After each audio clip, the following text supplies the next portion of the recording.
Hallelujah.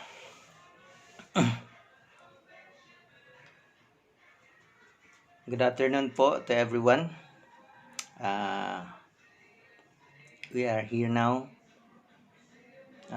to pray.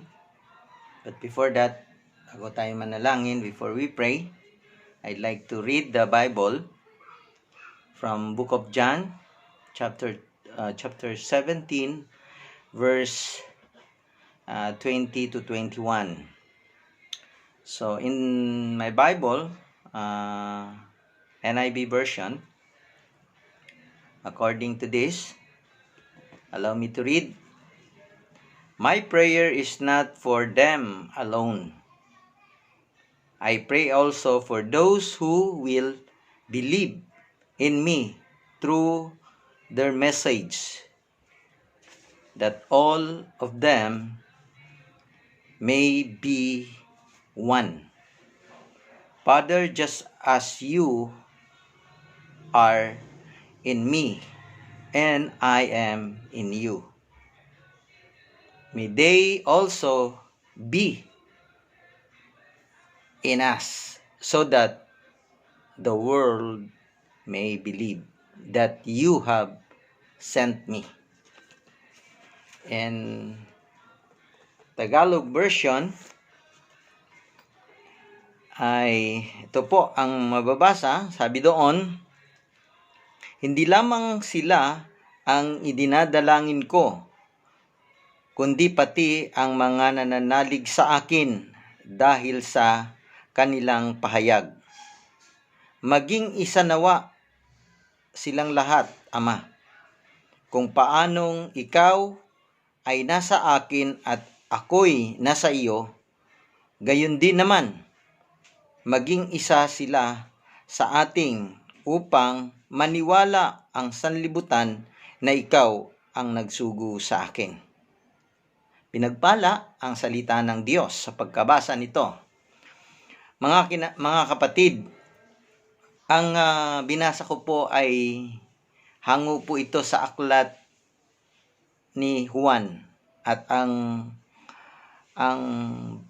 pinagkunan po nito ay galing po mismo sa ating Panginoong Hesukristo. So meaning, ang kahulugan po nito ay ito'y binamagatang Jesus pray for all believers. Nananalangin ang ating Panginoong Hesukristo sa lahat ng mga mananampalataya at sasampalataya sa Kanya. Okay? So, ano po ba ang ibig sabihin pa nito? No? Kung uunawain natin, ang Panginoong Hesukristo ay nananalangin. So, we must pray also. Because Jesus Christ is the Son of God, He prayed to His Father. Nananalangin siya sa kanyang Ama. So, lalo na tayo. Okay? Ano pa ang makikita natin sa mga talatang ito? Okay? Ibig sabihin po dito, hindi lang ikaw, hindi lang sa iyo ang iyong ipapanalangin dapat. Pati ang ibang mga tao. Dahil yun ang ginawa ng ating Panginoon, Hesukristo. No? Ipinagpipray po niya tayo. Interceder siya. Namagitan siya sa tao at sa Diyos. So, tulad nung aking unang itinuro, ay nanawagan ako nung nakaraang na we must standing in the gap. No? Mamagitan tayo sa Diyos at sa tao. So, ganun din po ito, kung ating pong maiintindihan, ang Panginoon ay pinapanalangin niya ang mga believers, mananampalataya. I'm sorry. Okay? So, ano pa? No? Ano ang kadahilanan? Bakit kailangang manalangin? Para maunawaan sa turong ito, sa katuroang ito, para maintindihan at maunawaan ng tao, sabi niya dito maging isa nawa silang lahat. This is the aim, no? Ito yung tinutumbok, ito yung pinaka-motive ng ating Panginoon. To unite the believers, to unite the body of Christ, no? Yung mga mananampalataya, magkaisa. So, yun yung kanyang yun yung kanyang heart desire, no? Laman ng kanyang puso na magkaisa silang lahat, sabi niya. Ama, okay? Ama, kung papaanong ikaw ay nasa akin at ako'y nasa iyo. Imaginin po ninyo yon. Ang Diyos Ama ay nasa Kanya at siya na anak ay nasa Diyos Ama. Tingnan ninyo yon, ano? So, ganun po ang ibig sabihin dito ng mga talatang ito. Sabi niya, kung paanong ikaw ay nasa akin at ako'y nasa iyo. Yon. Gayon din naman, maging isa sila at atin, maging isa sila sa atin upang maniwala ang sanglibutan na ikaw ang nagsugo sa akin. So dito, mahal kong kapatid, pag nagkaisa daw po tayong mga mananampalataya, no, maniniwala ang buong sandaigdigan na Jesus is the only Son of God. He sent to this world. Na ang Ama ay sinugo niya ang kanyang kaisa-isang anak sa mundong ibabaw, sa mundong ito. So, dapat maintindihan natin yan. So, yun po. Ulitin ko lang, ang ating Panginoon ay nananalangin at ito po yung ating gagawin sa mga oras na ito. Tayo po'y manalangin. Ama naming banal, Diyos na makapangyarihan sa lahat, sa pangalan ng bugtong mong anak na si Jesus at sa patnubay ng banal na Espiritu Santo, Ama, ako po ay tumutupad sa nakasaad sa iyong banal na salita. It is your will, ito ang iyong kalooban upang gawin ko na manalangin. Lalo na po sa mga panahong ito. Ama, mahabag po kayo at maawa kayo. Ang nangyayari po sa buong daigdig sa mga panahong ito ay hindi na po biro. At alam po ninyo ito dahil kayo po ay omnipotent God. Ako po ay sumasamo sa banal mong pangalan, Ama. Sabi mo ang Panginoong Hesus ang babanggitin namin ang kanyang pangalan upang mapakinggan mo ang aming dalangin. At ngayon, hindi lamang ako ang nananalangin. Ako'y naniniwalang marami nang nananalangin sa mga panahong ito. At nagpapasalamat po ako sa COVID-19 na nangyayari sa buong daigdig. Para kami magkaisa, manalangin ngayon. Pinapanalangin ko po ang mga taong hindi pa po nagsusuko ng kanilang buhay sa iyo. Pukawin mo po ang kanilang damdamin at isipan nang sa ganon ma-realize nila. Ito ay hindi biro at ito ay hindi basta-bastang nangyari. Ito po ay may kapahintulutan mo. Kaya ako'y nagsusumamo na ang mga tao na hindi pa nagtiwala at nag-alay sa iyo, kaugnayin mo po sila sa mga oras na ito. Patuloy ko pong pinapanalangin ang lahat po ng leader ng mga bansa, mula sa hari, kung kingdom man ang kanilang pinamumunuan, o presidente, lahat po ng mga leader ng mga bansa. Pinapanalangin ko po sila na pagkalooban mo po sila ng karunungan at kaalaman na nagmumula sa iyo. Sapagkat ako po'y naniniwala, hindi po sila naging presidente sa kanilang panahon ngayon kung hindi mo po pinahintulot. Bigyan niyo po sila kalakasan, karunungan at kaalaman upang mapamahalaan nila ang kanilang lahat na nasasakupan. Pinapanalangin ko po ang lahat po, lalo na ang mahal naming bansa. Pinapanalangin ko po ang mga nasa leadership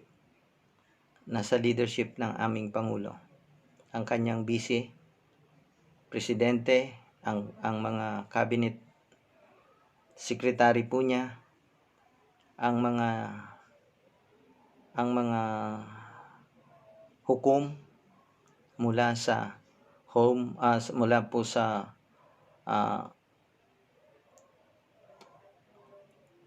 Hall of Justice, Sangguniang Bayan o mga Sandigang Bayan o sa Court of Appeal, lahat ng mga city court.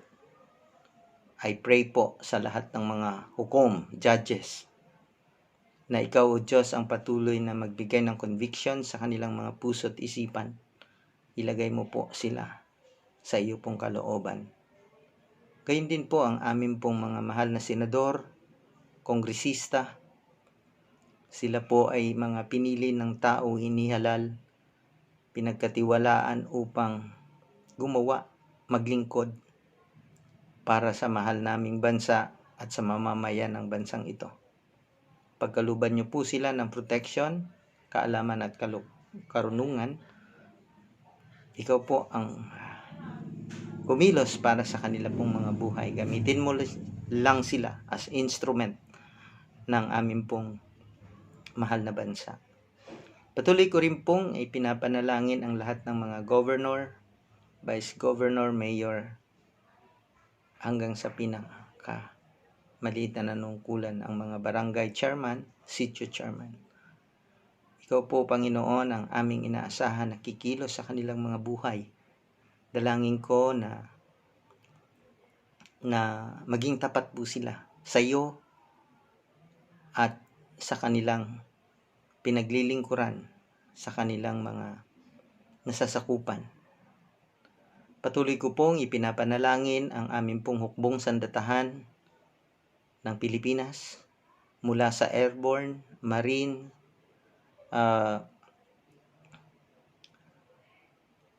ranger, mga special force, lahat po ng mga hukbong sandatahan namin, PNP, mga kapulisan, lahat po sila, yung mga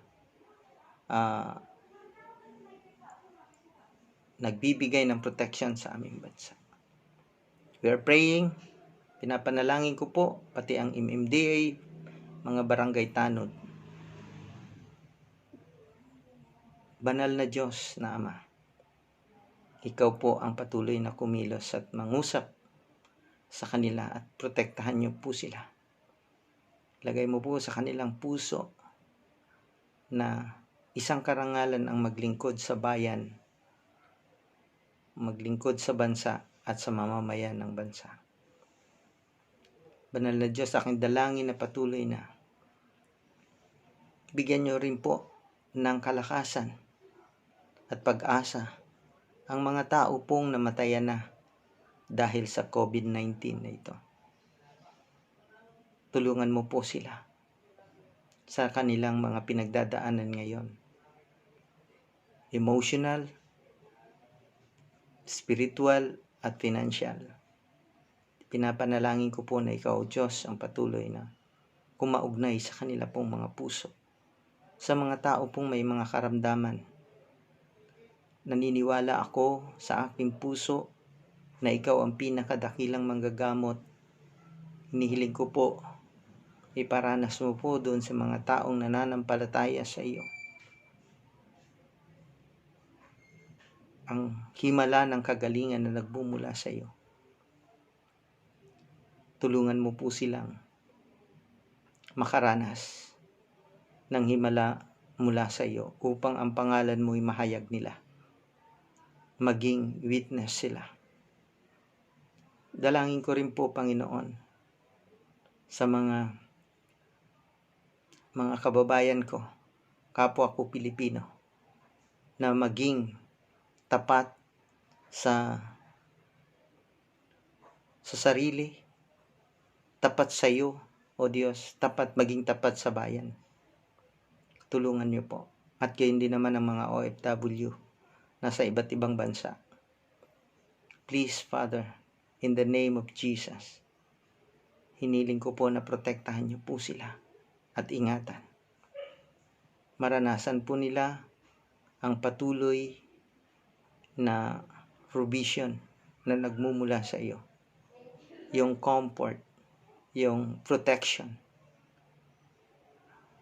Gamitin mo ang mga kababayan namin na sa iba't ibang bansa na maging instrumento ng iyong salita sa pamamagitan ng kanilang mga buhay, kanilang mga ability, maipahayag nila na you are the God na kanilang pinaglilingkuran.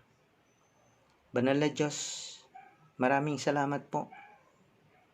Hinihiling ko po na kung maaari, if your will, pawiin mo po, alisin mo na po ito pong virus na lumalaganap sa aming bansa. Alam ko po na ang mga panahong ito, kung bakit ito nangyayari. You teach us, Lord God. You have something to tell o to remind us na mayroong dahilan ito. That's why, Lord God, ikaw ang aming inaasahan at pinagkakatiwalaan. Maraming salamat po. Ito po ang aking pananalangin. Kalakip ang aking pagtitiwala at pananampalataya. Sa pangalan ng bugtong mong anak na nag-iisang tagapagligtas na si Kristo Jesus. Amen and amen.